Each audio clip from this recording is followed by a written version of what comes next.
Hi, I'm Emily, and I just turned 29. Years ago, I made the mistake of marrying a man with lots of problems, thinking love would fix everything. I believed I could show him how valuable he was, but I was wrong. Love is strong, but it can't make someone love themselves. I'll call my ex Joseph. He was obsessed with making his parents happy. It wasn't just a normal desire to please them. It was an overwhelming need for their approval that influenced everything he did. Joseph's parents, who I'll call Mr. and Mrs. Ellis, didn't really care about his life, which made him desperate for their attention. It was sad to watch, and I quickly realized I couldn't fill the emotional void left by his parents. To make things worse, Joseph had a terrible habit of spending our savings on things his parents wanted. He bought them extravagant gifts, vacations, and other unnecessary stuff. Our money seemed to flow directly to Mr. and Mrs. Ellis, and their lack of appreciation made it even more frustrating for me. This reckless spending was a constant source of arguments between us. It felt like I was competing with his parents for his attention, which drained our marriage. Despite all the problems and constant arguments, I still cared about Joseph. I hoped he could free himself from his parents' unrealistic expectations and find happiness within himself.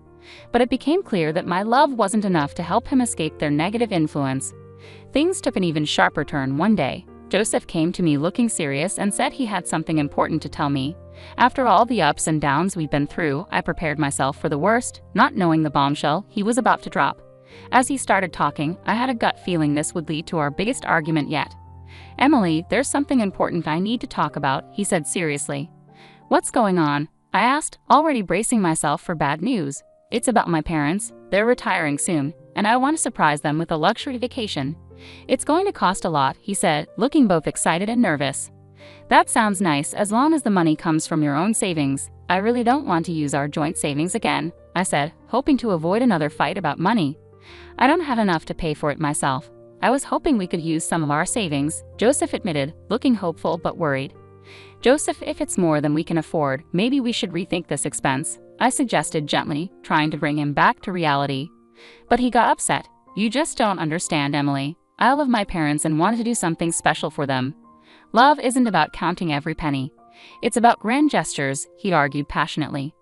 I argued, but love is also about being there for each other and making sacrifices together, not at the expense of our financial stability. This trip might be important to them, but we need to think about our future too. Joseph was determined. "I have to do this for them. I thought you, of all people, would understand. They're everything to me." "And you're everything to me, Joseph, but we have to be practical. We can't just use up all our savings on one trip." I tried to find a compromise, but he accused me of being selfish and not seeing the importance of his gesture. "It's not about being selfish, it's about being sensible and planning for the future," I explained, wondering just how much he planned to spend. When he said he needed all of our savings, my heart sank. "All of our savings, Joseph? That's just reckless," I said, shocked by his request. "You're being heartless," he shot back, convinced I couldn't understand his desire to make his parents happy.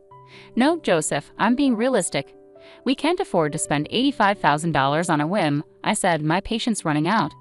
His casual mention of getting the money back later only added to my frustration. "Really, Joseph? That's not how this works," I replied, my disbelief obvious. We were at a standstill. Our views on love, responsibility, and money were completely different. The argument got louder and more intense. Suddenly, things were being thrown and breaking as if to emphasize our anger. In the midst of this chaos, Joseph declared that if I couldn't support him, he wanted a divorce. He probably expected me to panic and try to save our marriage. But I didn't. Instead, I gathered all my calm and resolve and simply said, "Okay, Joseph, if that's truly what you want." The shock on his face was clear. He had expected tears and begging, but what he got was my firm stance. I was done indulging his fantasies. If he wanted to waste his future chasing unrealistic dreams, he could do it without me. I didn't hold back. I told him everything. I made it clear that his endless quest for his parents' approval was pointless, like trying to stay dry in a storm with just an umbrella. He tried to argue, but I stopped him with a simple raise of my hand. I declared that I was done fighting for a love trapped by unrealistic expectations and a constant need for validation. "Go ahead, spend all your money trying to win over people who barely notice you," I told him, firm in my decision to end the cycle of disappointments and broken promises. And with that, the harsh truth hit him. He finally realized how bad things had gotten. Our marriage had turned into a battlefield, and it was time to raise the white flag and find peace separately. A month has passed since the divorce was finalized, and I can honestly say the feeling of freedom is incredible. Gone are the days of endless arguments about money or seeking approval that was never ours to gain. Now I'm breathing easier, free from the heavy burden of his doubts that once darkened my days. Each new day seems a little brighter. True, Joseph has tried to sneak back into my life, pretending to be concerned and asking about my well-being, but I saw through his act. I wasn't going to fall for his tricks again.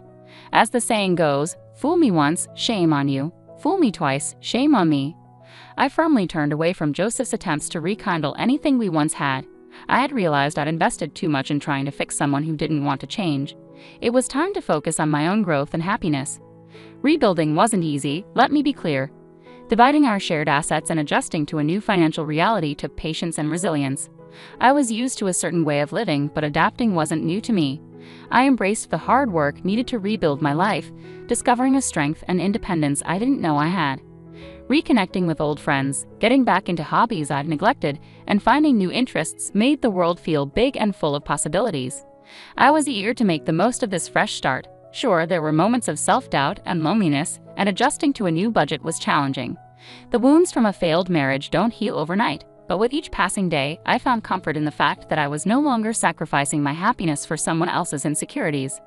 The ease with which I moved forward might have been a sign that I had been holding on to a lost cause for too long. It amazed me how much I could accomplish once free from that burden. So here I was, a month later, still adjusting but flourishing all the same. Joseph's constant messaging had taken a new turn. He was now claiming to be in danger and insisting on a meeting. Tired of his relentless attempts to contact me, I decided it was time to confront the situation. In the middle of his ongoing messages, I called him. "Joseph, we've been through this. We're divorced. It's time for us to move on," I said firmly. "Emily, please. I just need a moment to explain. I'm in serious trouble, and you're the only one I can turn to for help," he begged. Maybe it was the long absence of his voice, or perhaps he truly sounded scared, but against my better judgment, I agreed to meet. "Fine, but we're not meeting at my place. Let's go to that cafe we used to go to. No tricks, understood," I said. "Thank you, Emily. I promise I just need someone to listen." "You're the only one who understands me," he replied, sounding relieved. "I know what you're thinking. Emily, why would you agree to meet Joseph after everything?" Believe me, I questioned my own decision. Yet sometimes there's a part of us that gives in to a mix of curiosity and a lingering shred of concern, no matter how strong we are. I couldn't ignore his plea. Divorced or not, part of me still cared. So there we sat, opposite each other in the cozy cafe, surrounded by the comforting aroma of coffee. But not even the pleasant smell could ease the tension between us. Watching Joseph, with anxiety on his face and his attempts to tug at my heartstrings with those sad eyes, was almost amusing. This time, however, I wasn't swayed. Leaning back, I stayed calm and composed, ready to listen but firmly in control. I intended to steer this conversation on my terms. "Okay, Joseph, you got my attention for now. What's this danger you're supposedly in? And just so you know, I'm not here to save you. I'm done cleaning up your messes," I said, keeping my tone firm yet open. Joseph sighed, deeply, his face a mix of regret and desperation that was almost pitiful to see. But I steeled myself against any emotional manipulation. "I know I've made mistakes before, Emily, but this situation is different. I've gotten involved with some seriously bad people. I owe them a lot of money and they're not known for their patience," he confessed. I raised an eyebrow, skeptical of his dramatic story. "Really, Joseph? Dangerous people? Are we revisiting the tale of your imaginary friends who seem to attract trouble?" I couldn't hide my disbelief. Joseph's expression shifted to one of hurt and frustration, evidently hoping for a more sympathetic ear. "No, Emily, this isn't made up. I'm in deep trouble, and coming to you was my last resort," he insisted, his voice laced with desperation. "So let me guess, you spiraled after our divorce and now you're in debt? Was it that trip you mentioned?" I couldn't keep my voice down, drawing curious glances from other cafe patrons.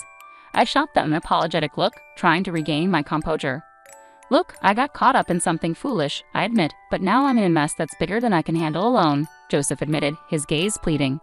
My frustration was close to boiling over. How could he waltz back into my life with yet another crisis? Yet, underneath the anger, I couldn't completely ignore the remaining shred of empathy for him. "How much are you in for?" I asked, bracing myself. $145,000, Joseph responded sheepishly. $145,000? Joseph, are you out of your mind? The cafe's patrons turned their heads, their stares sharp as knives. This time, I didn't bother to offer an apology for my outburst.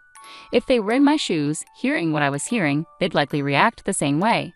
"Emily, please, I'm begging you. I've got nowhere else to turn." I know I've made a mess of things, but you're the one person who really believed in me," Joseph pleaded, his eyes shining with a sincerity that reminded me of the man I once loved. But those days were long gone, and my priority now was self-preservation, even if it meant walking away from him. "Don't pull at my heartstrings, Joseph. It's way too late for that. When you said you needed help, I thought you meant $12,000, not $145,000. You've completely lost it," I responded, my voice a mix of disbelief and indignation. Overwhelmed, Joseph began to cry, oblivious to the uncomfortable glances from others. "Joseph, calm down. This isn't the place for a scene. What's going to happen if you don't pay this back?" I asked, trying to grasp the full extent of his predicament. "They're threatening to harm me, Emily. I'm not joking. This is really bad," he managed between sobs.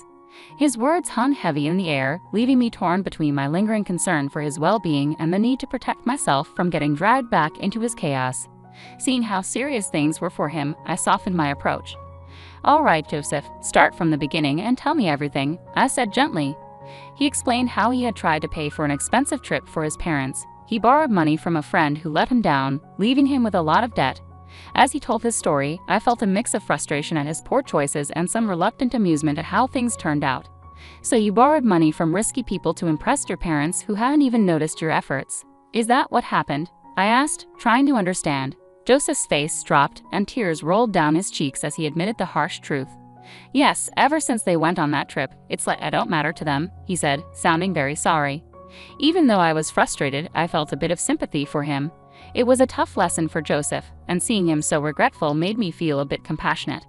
"You've really gotten yourself into a tough spot," I said. "Joseph, I know you don't want to hear I told you so, but you did create this mess yourself. I warned you it wasn't a good idea, and now you chose to leave me over it, and here you are, struggling. You put everything into trying to make your parents happy, but all you got in return was silence. It's a hard lesson, but it's one you needed to learn," I said, feeling a mix of concern and resignation. This was a hard truth for both of us. Joseph had based his self-worth on people who couldn't appreciate his sacrifices, and I had to accept that I couldn't protect him from his own choices anymore.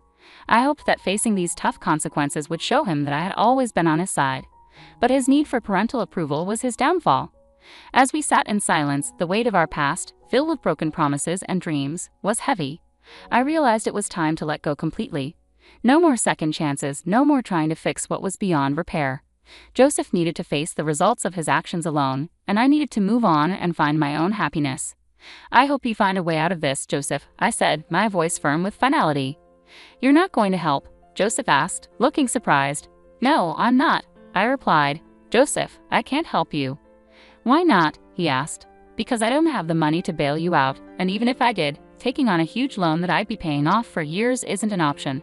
I can't afford to be as reckless as you've been," I explained firmly.